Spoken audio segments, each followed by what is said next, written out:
ChannelOne newsroom is in Parliament today because it is Budget Day. President Mahama, through his Finance Minister, Dr. Kasia Latufosin, has just presented his first major economic policy to the people's representatives, that is Parliament, here today. The President has already told the nation that he inherited a criminally managed economy by the previous administration. So there has been a lot of anticipation for this very budget. Now, I checked social media a few moments ago and there was a lot of joy on there because the Finance Minister has just told Parliament that the e-levy, betting tax and other taxes processes have now been initiated to repeal these taxes. Now, so what else was contained in this budget that the Finance Minister has just presented to Parliament? Well, our parliamentary correspondent, Ni Ayukwe Okan, sat through that presentation and he has all the details from the Minister's presentation and other reactions from Parliament. The Finance Minister, Dr. Kasia Latufosin, in presenting the 2025 budget of the John Dramani Mahama administration, revealed plans to cut down on wasteful expenditure by eliminating the One District, One Factory policy, the Ghana Cares and Youth Start programs initiated by the Akufo-Addo administration. Right, Honorable Speaker, we will cut waste and we will cut it very deep. Mr. Speaker, the Youth Start, One District, One Factory. Mr. Speaker, we will reassign the function development authorities such as Coastal Development Authority, the Northern Development Authority, the Middle Belt Development Authority to the district assemblies. He also announced the abolishment of the electronic transfer levy, the betting tax and emissions levy as part of government's revenue measures. We will abolish the 10% holding tax on betting. We will abolish the electronic transfer levy, e-levy of 1%. We will abolish the emission levy, otherwise as in Wusie tax. We will abolish the VAT on motor vehicle insurance policy. Mr. Speaker, we will abolish the 1.5% withholding tax on unprocessed gold by small-scale miners. Mr. Speaker, to address the concerns from well-meaning Ghanaians on how we are going to close the revenue shortfalls as a result of the removal of the selected taxes, the answer is that we have stopped the bleeding. We are proposing to increase the growth and sustainability levy from 1% on gross production of mining companies to 3% to enable the nation to have its fair share of the windfall. Head of the IMF Assistance Mission, I will inaugurate a VAT reform task force to hold broad consultation with key stakeholders for their input. So, Speaker, the parameters for VAT reform will be to complete is for them to complete this year. The Speaker, the parameters will prove the one, abolishing the COVID levy. Dr. Kasia Latufosin also announced some allocations to key policy initiatives and interventions of the government. We will provide a cedi equivalent of $279 million as a revolver for the Ghana Gold Board to be able to purchase, export at least 3 tons of gold per week from small-scale miners. Mr. Speaker, we have allocated 13.85 billion Ghana cedis, big push project.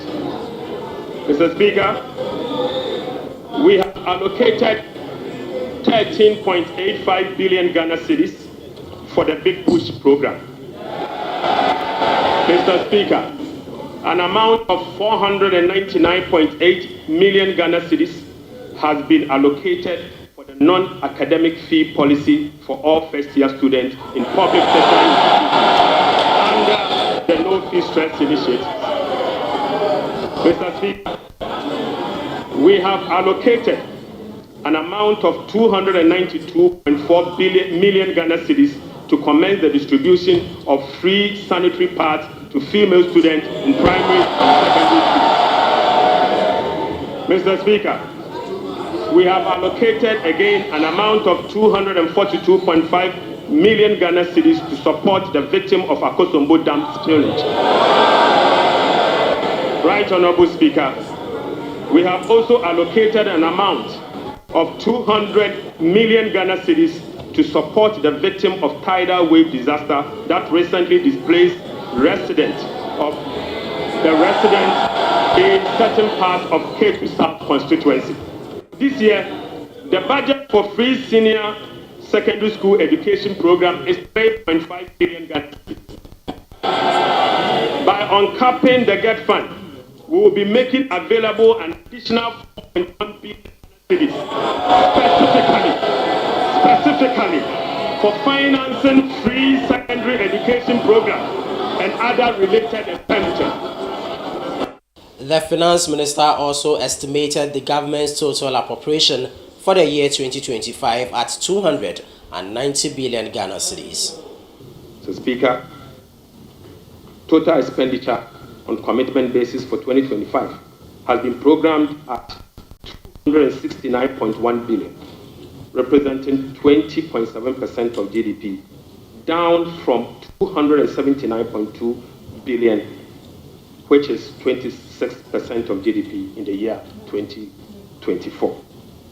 Primary expenditure on commitment basis is projected at 204.7 billion Ghana cedis, representing 15.8% of GDP, which is a significant decline from 232.4 billion, representing 21.7% of GDP in the year 2024.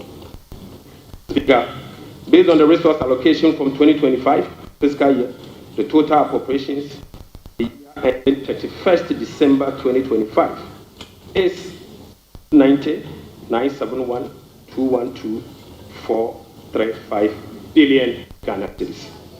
Whereas the Minority Caucus deems the presentation as an Azan budget, the majority believes that the government is delivering on its promises.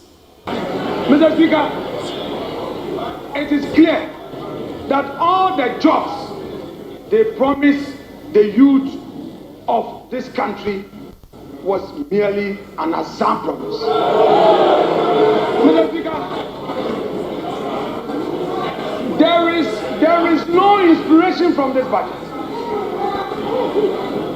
There is no hope in this budget.